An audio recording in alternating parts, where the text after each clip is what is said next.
Thank you very much, Madame Lagarde. Especially, I think the speech covers all the important policy points concerning different countries, the developed as well as developing countries, and also sharing your perspectives on the current challenges and what governments around the world should do. I especially like your explanation as to why protectionism and trade wars are not really the way to go to address the macroeconomic imbalances.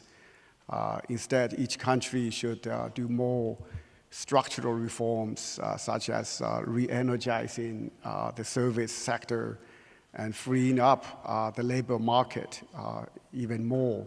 I guess especially in France. Oh, come on. Things are changing. That's good, that's good. So all these policy points are really great. On the other hand, I wonder, why not many policymakers, especially in the US and other developed nations, are not really doing them.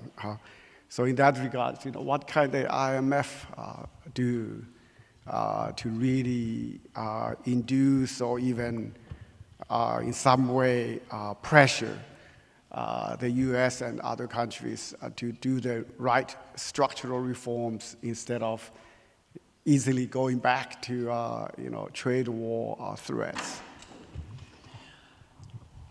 Well, I think that we have a duty to the entire membership. And we have a duty to use all the expertise that we can harness, both internally and through goodwill, to actually demonstrate the validity and the value of the policies that we recommend. Because you cannot, climb on the roof and shout to the world that, do this or do that.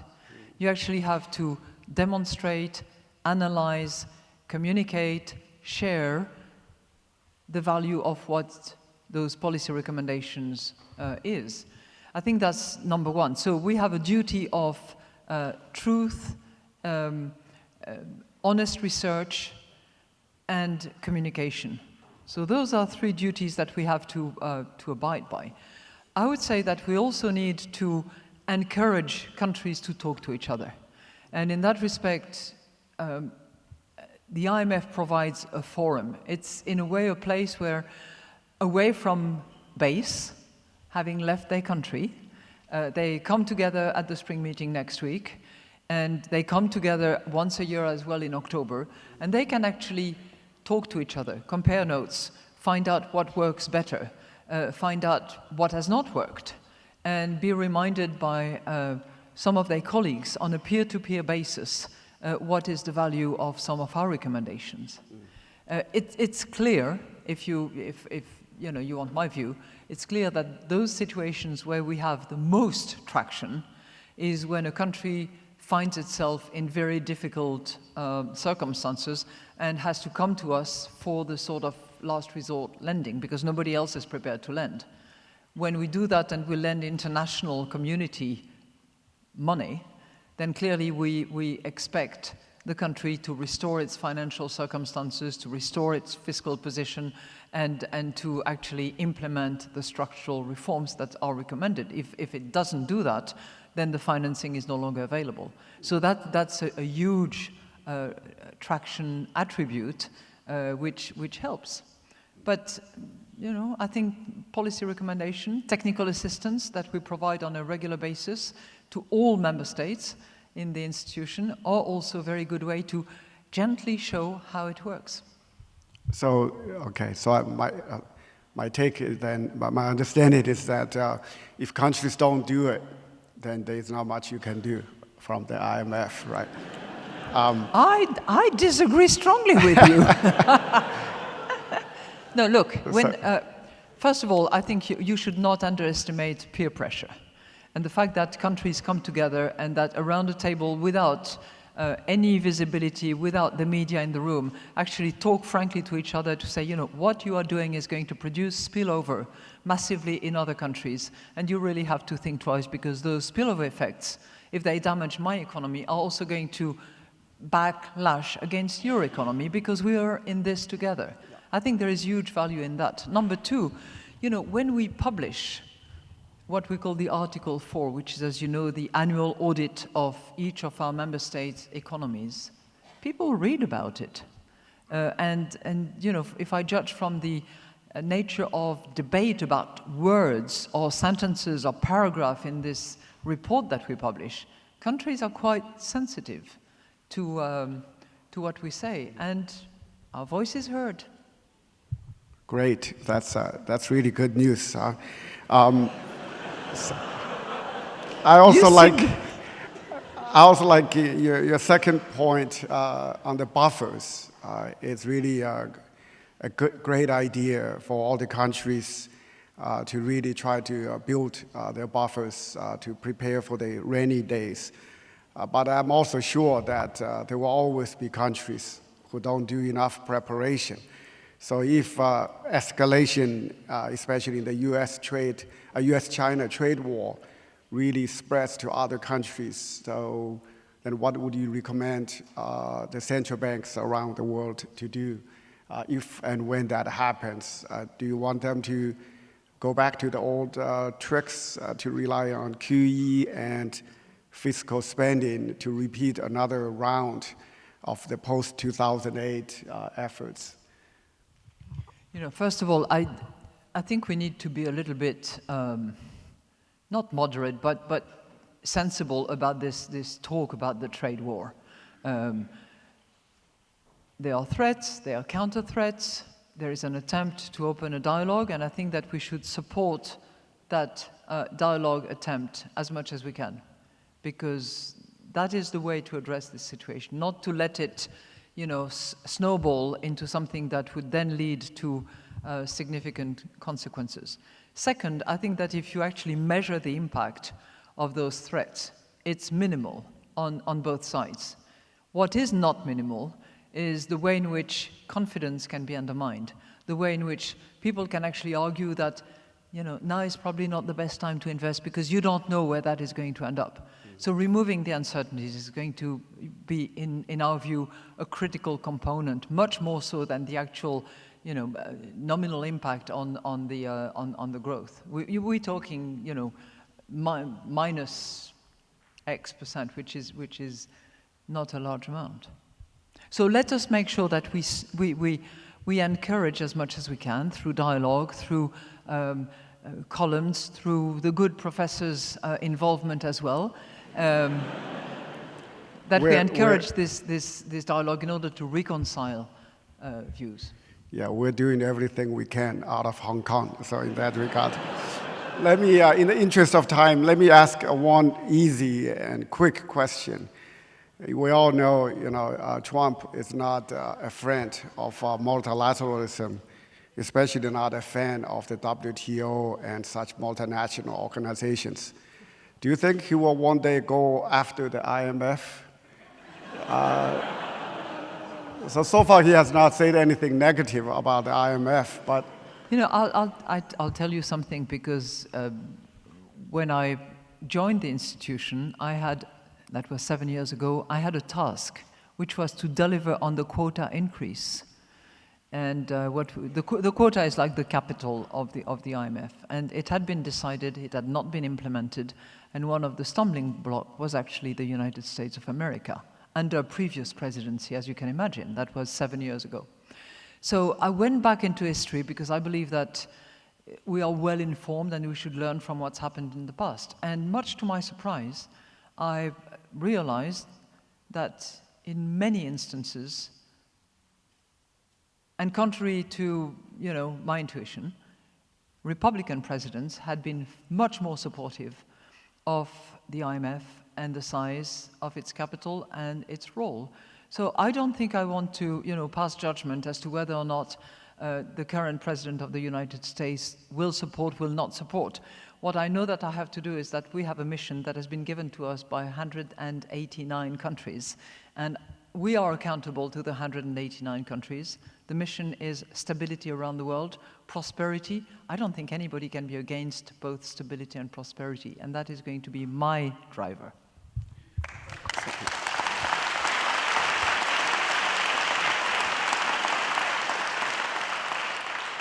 So I'm really happy that we are in very good hands, at least as far as the IMF is concerned. So maybe we have about 10 minutes left. Let me now give the opportunity to you on the floor. Let's take a few questions, one round of questions, and then we'll ask Madame Lagarde to respond. Who would like to go first? Oh, okay. Okay. Oh, yeah. Thank you very much, Zhiwu. Hi, everybody. Well, I really want to first of all say, Christine, thank you so much for taking time out from your such a busy schedule to really come and talk to us in Hong Kong. It's a great honor for us at Hong Kong U and the Asia Global Institute to have you. And as you can see, we have a really a complete full house. So thank you very much. I'm so sorry I'm late. Yeah.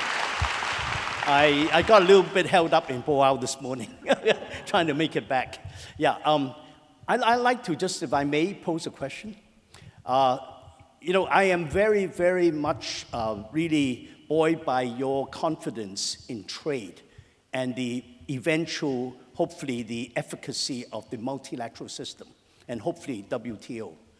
And if we're looking into a completely digitalized world now, which is really one of the major trends, and you emphasize the importance of actually making sure that that is benefiting all.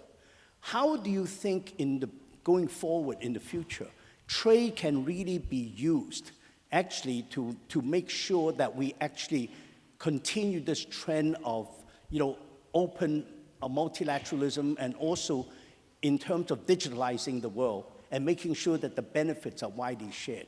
I just wonder what are the ways that we can really use trade, which I'm very intrigued by in your comments. First of all, I'm delighted that you could arrive, and I'm very, very pleased that we can have this exchange. One is I would quote two people. One is Montesquieu, because he's one of my references when it comes to philosophy and sensible people. He said something which in English is like, when there is trade, there are good manners. Là où il y a du commerce, il y a de bonnes mœurs. Good manners means people respect each other. That's really what I think he meant. So I think that still holds true today. And when I was in Bohao, not yesterday, but the day before, in the evening we had a conversation, Jack Ma and myself, about multiple issues, but in particular innovation and the challenges of digitalization. And he said something along the lines of, you know, when trade stops, war starts. And in that way, with his own background and his own success, he was, you know, joining Montesquieu to acknowledge that trade is actually a way for people to relate, to respect or not, but essentially to transact rather than to fight. That certainly was the idea of Montesquieu at the time. And I don't have really the answer to your question.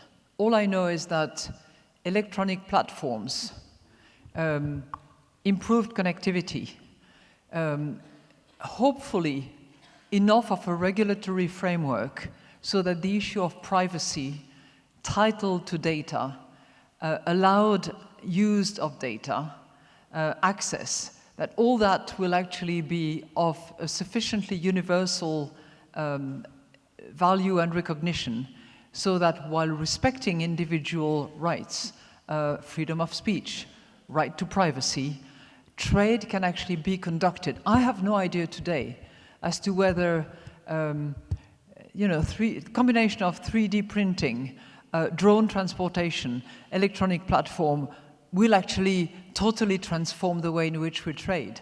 but I certainly hope that we continue trading, irrespective of our differences, because I think that that's a good conduit for those pulsions, libido, and other testosterones that walk around ourselves. Thank you. Thank you. Okay, now let's take some questions. Okay, one from there. Well, thank you, Professor, and thank you very much, Mr. Lagarde, for coming here. So I'm Conyu alumni. I'm Felix, and as suggested by Robert Putnam, as the two-level game, the international negotiation is clearly shaped and influenced by the local politics. Okay, so now Kim has lost his title as the world's most irrational and unpredictable leader to someone. And with almost 17% of IMF voting right in the hand of United States, what concrete action can IMF, the world, or the Democrats in DC do before we are fired? That's the first question. And the second question is, the realist mentality is always here. We learn about the IR from Professor Hu and a lot of people here. So what are the difference, when we compare to 5 years ago? And are you optimistic about the current situation? Thank you. Thank you. So one question from there. Yeah. You said that you're a great fan of... Is it possible that you say your name? Sure, because sure. you know mine and I don't know yours. Yeah, you said you were keen on... Yeah, just... Oh, my name is David Jones. Okay, yeah. My question is that you said that you are a fan of flexible exchange rates. Would you therefore recommend that Hong Kong get rid of their link to the US dollar? That's, okay. Would you like to take wait for another one more, and then we'll... Okay. Yeah. Oh. I don't know, this will not be a short question. My name is Maria Frances. I'm from Carbon Care Asia. I'm Spanish, an alumna of this university. I wonder if there are three topics that perhaps being in a university and being in Hong Kong and still being able to be a bit critical, we could bring to the discussion. One would be the Gini coefficient. In Hong Kong is pretty high, despite the fact that we look great, especially in this auditorium donated by one of the richest persons in Hong Kong.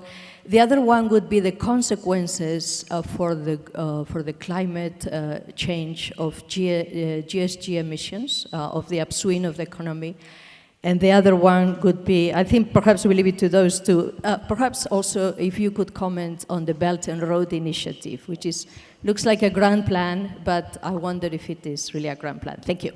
Okay, and we're here for the rest of the day. Okay. I love those sort of pre-prepared questions that are fueled by multiple sources in the room and elsewhere. So I'm not sure that I've actually captured your question. Where are you? Yeah. I mean, you asked me whether the situation is better today than it was 5 years ago? Yeah. I try to take a bit of a longer view, actually. And it's tempting to say, oh no, it used to be better. But if you really look at what it was like longer than 5 years ago, and you look at what impact has had openness, trade, what is often referred to as globalization, I have a few numbers in my head. If you look at those people in extreme poverty, back in sort of mid-19th century, you had about 90%, 90, of the population that lived in extreme poverty. Back in the 90s, you had 37% of the world which was living in extreme poverty. Now we are at about 10%. So there is clearly progress which is made. Now, along the way, do we step into a little obstacle here, or do we step into lack of understanding of how the world works or should work or could improve? Of course we do. But I try to take a bit of a longer view to actually sustain my energy level every morning when I get up and I think, stability, prosperity, get out of your bed and go fight for it.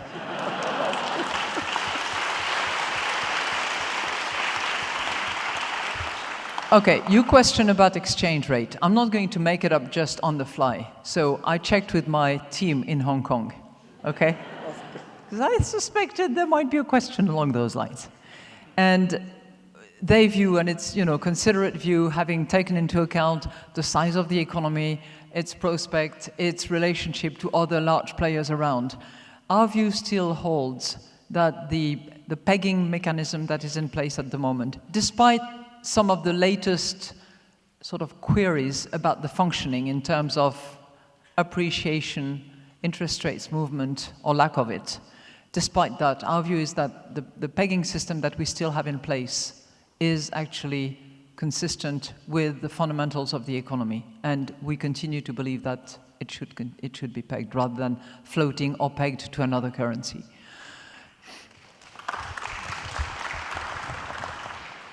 Now, you had multiple questions. I'm going to take two because that's the privilege of the person who is here.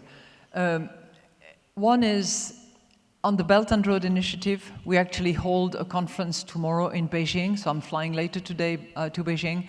And in a nutshell, we will try to identify the benefits that such an initiative can provide, and the significant boost to growth that can result from the opening of new roads. I mean, it's all the economists who've worked on transportation sectors and the opening of new roads, whether they're maritime, whether they are land or otherwise, they know that it's a factor of economic development. So there are multiple positives out of that. We will also focus tomorrow on what potential risks there are, and particularly those of fiscal nature, which have to be analyzed, which have to be taken into account, particularly given what I just said on the issue of debt sustainability in many countries with low incomes. So, like all stories, it has two sides, and two sides have to be looked at very carefully. So that's the part of the question that I want to take. The second one, I don't think that we've actually calculated the impact on CO2 emission, to cut it a bit short and to simplify, of this upswing in growth and sustainable growth. What I know for sure is that we need absolutely to abide by the commitments that have been made under the Paris Agreement and more. I was with the Secretary General Guterres of the United Nations yesterday, and we all in that system are adamant that those who will fall first victim of climate change impacts are the poor countries, are the small islands, are the fragile states. And we have a duty, if not to our children and grandchildren if we don't care about them, but to those people to actually keep that under control and change the way in which we live, change the way in which we heat, change the way in which we burn. We have published 3 years ago now a study about fiscal use, how fiscal space is poorly utilized when it encourages the financing of subsidies to burn fossil fuel. It's massive.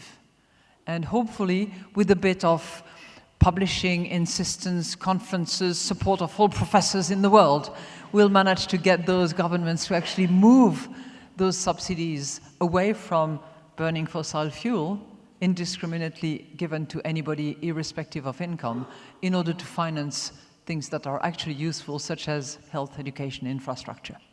Thank you.